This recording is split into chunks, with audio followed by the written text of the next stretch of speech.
بات وہ یہ کہ حضور کے فضائل و مناقب بیان کرو۔ میں فرقہ واریت پر لعنت بھیجتا ہوں، لیکن میں آپ سے انصاف کی بھیک مانگتا ہوں۔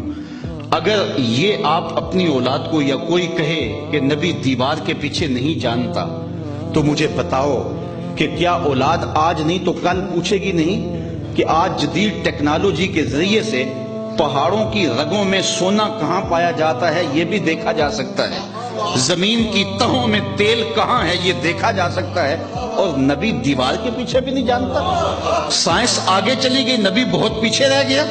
تو نئی نسل کو بتائیں گے یہ کسی نے اندھیرے میں بیٹھ کے لکھا ہے۔ باقی رہی بات نبی کی، نبی تو نبی رہا، نبی کا غلام حضرت عمر رضی اللہ تعالیٰ عنہ منبر پہ جلوہ فراز ہوتا ہے، اور دیوار نہیں، راستے میں کئی پہاڑ ہیں، 1 مہینے کی مسافت ہے، نہامت میں جنگ ہو رہی ہے۔ حضرت ساریہ پہاڑ چھوڑ کے آگے بڑھنے لگے، یہی سے آواز دیتے ہیں یا ساریہ الجبل، اے ساریہ پہاڑ نہیں چھوڑنا، یہ شان ہے خدمتگاروں کی، سرکار کا عالم کیا ہو۔ اگر اولاد کو یہ کہیں اور یہ سبق دیا جائے کہ نبی کسی چیز کا اختیار نہیں رکھتا تو مجھے بتائیے کہ کیا اولاد پوچھے گی نہیں؟ آج انسانی اختیارات تو آسمان کی بلندیوں کو چھو رہے ہیں، ایٹم کا کلیجہ شک کیا جا چکا ہے، چاند کی چھاتی روندی جا چکی ہے، مریخ کے سفر کی تیاریاں ہیں، آج پوری دنیا گلوبل ولیج بن گئی ہے، آج جو ہے وہ پانیوں کو اور ہواؤں کو مسخر کر لیا گیا ہے، اور نبی کسی چیز کا اختیار نہیں رکھتا۔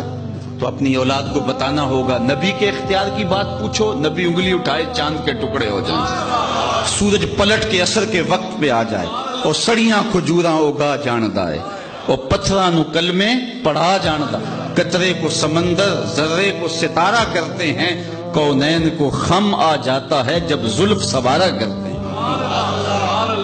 ہم تو اس نبی کی بات کرتے ہیں جو رخ پھیر دے خدا قبلے بدل دے۔ قبیلہ بنو سلمہ کی مسجد ہے، 4 رکعتی نماز ہے، 2 رکعتیں ہو گئی ہیں، 2 رکعتیں ابھی باقی ہیں، خاطر آطر میں بات آئی قبلہ بدل جائے تو کیا خوب، تو فوراً طائر سجدہ نشین کے پروں کے پھڑپھڑانے کی آواز آنے لگی۔ محبوب پروگرام بن گیا تو پھر دیر کا ہے کا، ابھی رخ پھیر لو، یا اللہ تیری نماز تو پوری ہو لے۔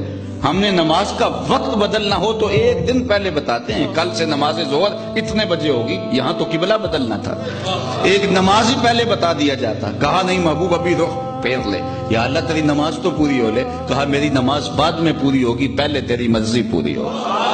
می وریا کستوریاں دا جدو یار نچوڑیاں زلفاں، تے قبلہ عہدے بنیا سائم جدے یار نے موڑیاں زلفاں۔ تو پتہ نہیں کس کو دیکھا ہے، کس کو سنا ہے، کس کی بات کرتا ہے۔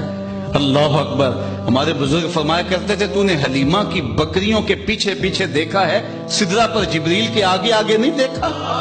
اور اقبال کہتا ہے تو نے یوسف کو کنویں میں دیکھا تو کیا دیکھا، آرے ناداں جو مطلق تھا مقید کر دیا تو نے، تو ابھی تک کنویں میں ڈھونڈ رہا ہے، وہ مصر کے تخت کا مالک بھی بنا ہوا ہے۔ تو جب نبی علیہ السلام کی عقیدت سینوں میں پیدا ہوگی تو لازمی نتیجہ یہ ہوگا کہ حضور کا پیار پیدا ہوگا، اور میں کہتا ہوں یہ چاروں چیزیں حضور کی محفل میلاد میں موجود ہوتی ہیں۔